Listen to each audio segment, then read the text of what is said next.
Yes, as Sejal said, I choose to feel and I know how to respond now instead of reacting.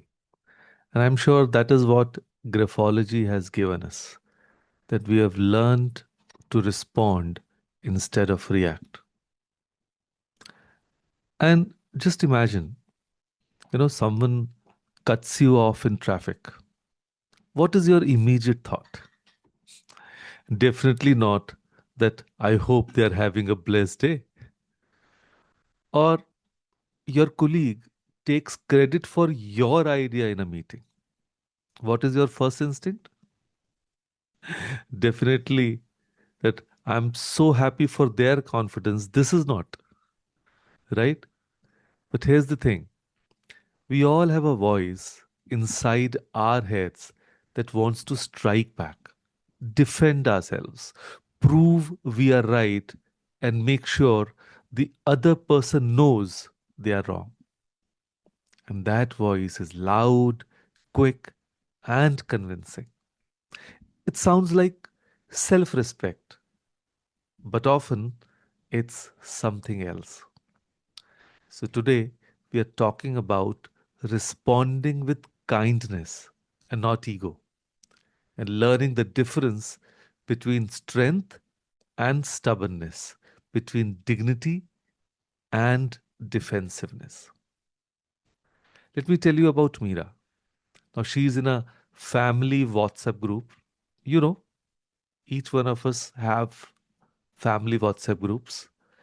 And in her group, there are 52 members, mostly forwarded messages about morning wishes, health tips nobody asked for. But one day, what happens? Her aunt posts, today's generation doesn't respect elders. They're always on their phones, no family values left. Meera knows this is aimed at her. Last week, she was on her phone during a family function. So she was actually handling a work crisis, but nobody asked. So she has two choices. One, that is with the ego, and the second one, that is with the kindness. So if the ego would have spoken, what should have been her reaction? She might have said, interesting observation, Auntie. Maybe if family gatherings weren't 3 hours of gossip about who's getting married and unsolicited life advice, we would be more present. Boom. Mic dropped, ego satisfied, and family in chaos for the next 6 months. But what if the reaction is of kindness? She takes a deep breath, doesn't respond immediately, and later she privately messages her aunt, Auntie, I know I was on my phone last week. I had a work emergency, but I should have explained. I value our time together, and next time I'll be more present. Same situation, two completely different outcomes. The first one, ego wanted to win. The second one, kindness wanted peace. So here is today's mantra, ego wants to win, kindness wants peace. Now let's try to understand the difference between the two. Ego reacts instantly, but kindness, it pauses, it takes a pause. Let's say your spouse says something during an argument that you never listen to me. Ego responds in zero point 0.2 seconds, even faster. I never listen. Really? What about last Tuesday when I sat through your entire office drama for an hour? But sure, I never listen. But kindness, it would have taken 3 deep breaths and then says, I hear that you are feeling unheard. That must be frustrating. Can you tell me more about what you need from me? See the difference? Ego is a sprinter, fast, reactive, defensive.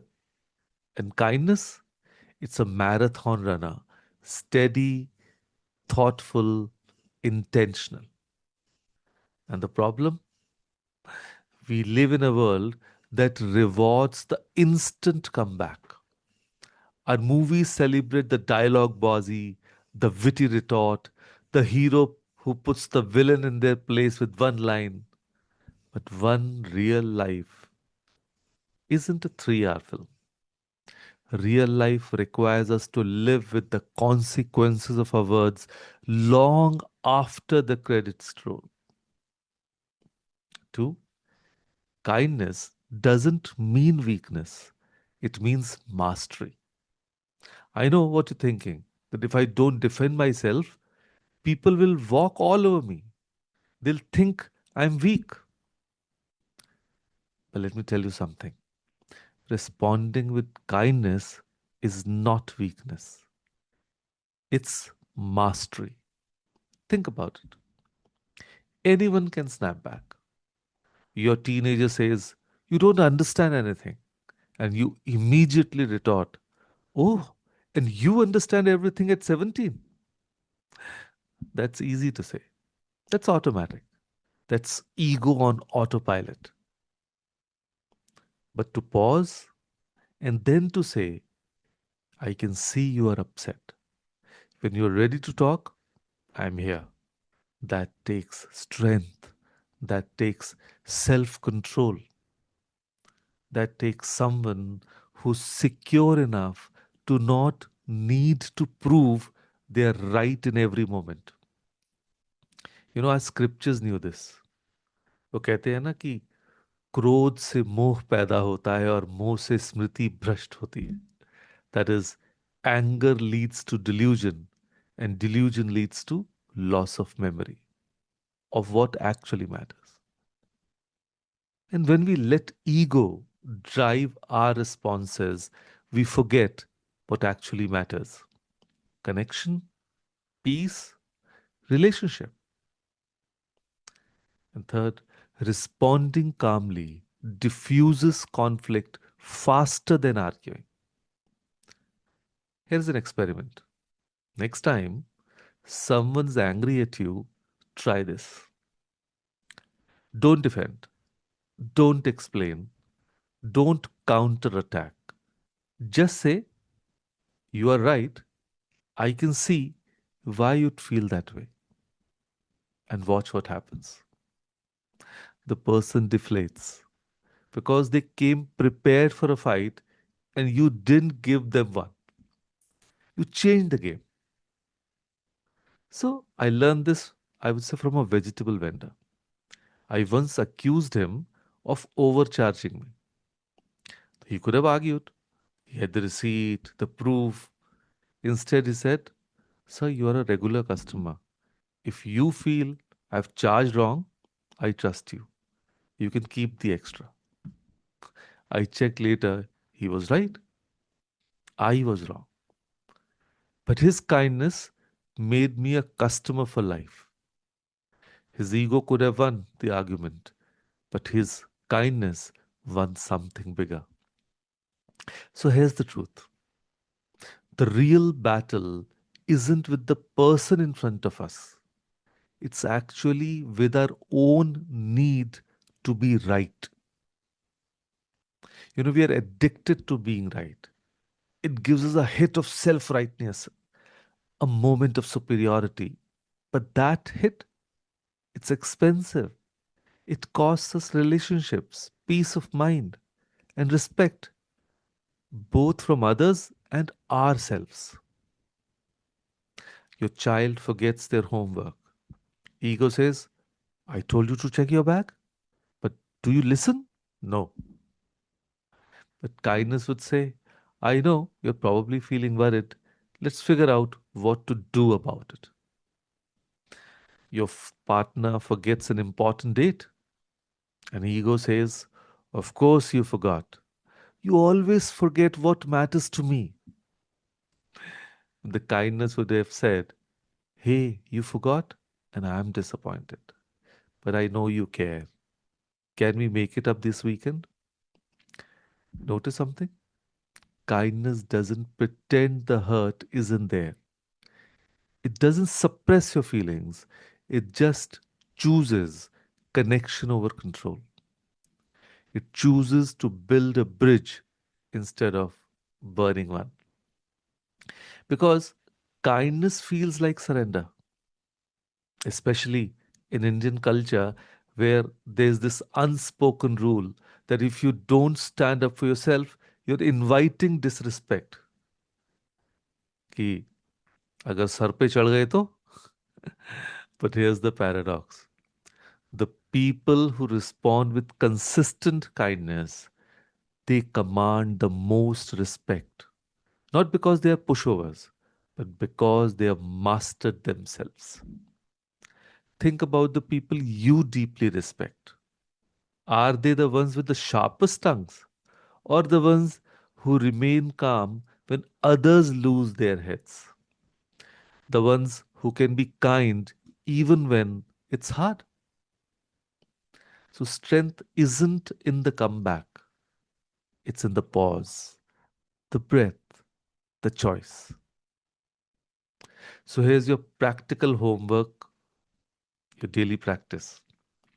When triggered today for anything, you know, that moments might come multiple times during the day.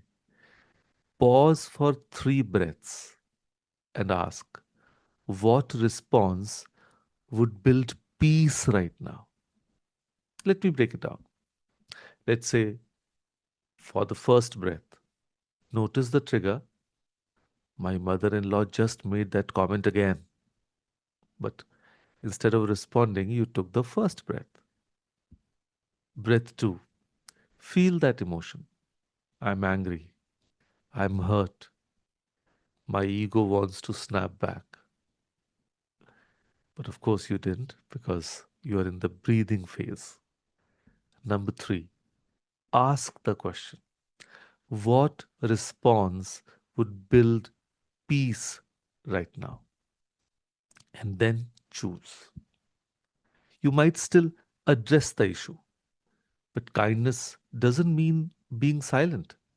But you'll address it from a place of calm, not chaos, harmony, not aggression, from wisdom, not wound. Try today in traffic, in that meeting, in that family chat, or when your teenager slams the door, or when your partner says something insensitive, or when your boss dismisses your idea. The situation can be anything. 3 breaths, one question, infinite possibilities. And here is what I want you to remember: every interaction is a choice between ego and kindness, between winning and peace, between being right and being connected. And here's the beautiful secret: when you consistently choose kindness, something shifts inside, not just in your relationships, but in you. You become calmer, more secure, less reactive, because you are no longer fighting to prove your worth in every conversation. You already know it. So today, I invite you to conduct an experiment for just one day. Let kindness lead. When someone provokes you, pause. When someone misunderstands you, clarify gently. And when someone hurts you, respond with dignity, not defense. And watch what happens. Watch how differently people respond to you. Watch how much lighter you feel. Because ego might win arguments, but kindness wins hearts. Kindness wins peace. Kindness wins the life you actually want to live. Remember, ego wants to win and kindness wants peace. So it is up to you which one are you choosing today. So, with that thought, thank you. Thank you, everyone, for joining us today. Thank you.